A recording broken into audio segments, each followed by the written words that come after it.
Ministro, o senhor tem destacado que as provas, com que o Ministério Público se baseia, elas vêm da CPI. O senhor tem questionado a validade dessas provas. O senhor poderia explicar para a gente? Porque o Código de Processo Penal, no seu artigo 155, ele exige que o juiz formule o seu juízo levando em conta as provas colhidas durante a instrução criminal, ou seja, sob o signo do contraditório e do devido processo legal. A CPMI não tem esse requisito e muito menos a prova policial. É preciso, para condenar, que a prova tenha passado pelo crivo da instrução judicial. Então não há falha na denúncia do Ministério Público? Não, eu acho que ela tem que ser avaliada devidamente e ver a prevalência da prova colhida depois da instrução judicial sobre a prova colhida antes. Agora depende da análise dos ministros. Depende agora da análise dos ministros, mas eles estão balizados pela lei, inclusive pelo artigo 155 do Código de Processo Penal, que diz isso. Então o senhor defende a tese que os empréstimos eram legais e feitos para empresas privadas e não com dinheiro público? Os empréstimos eram absolutamente legais, houve uma transferência do dinheiro do banco para as contas deles, e então tem esse laudo da Polícia Federal, de modo que nós estamos absolutamente tranquilos. Em relação ao Banco Mercantil, quando a Procuradoria disse, já só nas alegações finais e não na denúncia, que o objetivo do banco de fazer empréstimos fictícios, entre aspas, que são esses que não são fictícios, era se aproveitar do levantamento da liquidação do Banco Mercantil, isso é absolutamente falso, é silogisticamente incorreto, porque ainda mais com aquele número que se colocou, em que o procurador, inclusive o eminente procurador Roberto Gurgel, levantou a voz. Ele falou 1 bilhão, que seria o pote de ouro que o Banco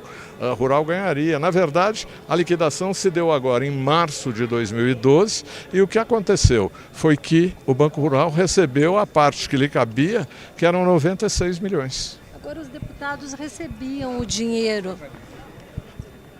Olha, ficou demonstrado hoje, ficou explicitado hoje o que está mostrado nos processos. Todos os saques foram comprovados porque o Banco Central entregou, porque o Banco Rural entregou. O Banco Rural entregou os documentos que ele tinha.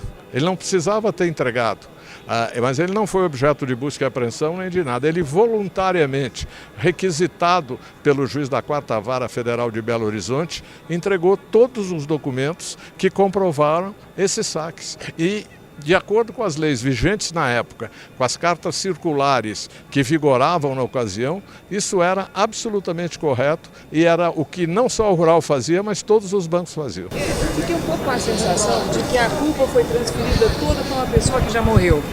Esse é o núcleo do além do mensalão? Não. Essa é uma frase de efeito que você está fazendo, mas na verdade os fatos comprovam isso. O meu cliente, José Roberto Salgado, ele só entrou no banco como diretor vice-presidente nacional, antigamente ele era diretor da área internacional, em 2004, e os empréstimos foram concedidos em 2003.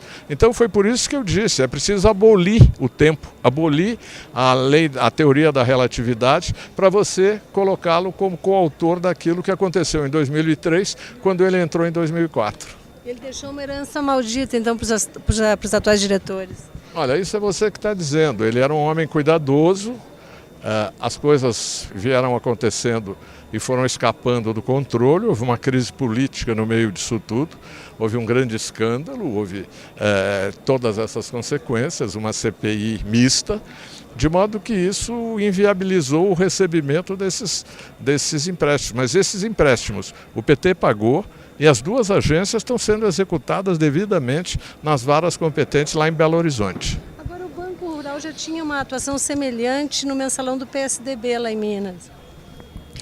Olha, eles estão se defendendo lá, esse processo eu não conheço, mas acredito piamente que eles cumpriam as regras como cumpriram. E o Banco Rural passou por todas essas intempéries e não quebrou.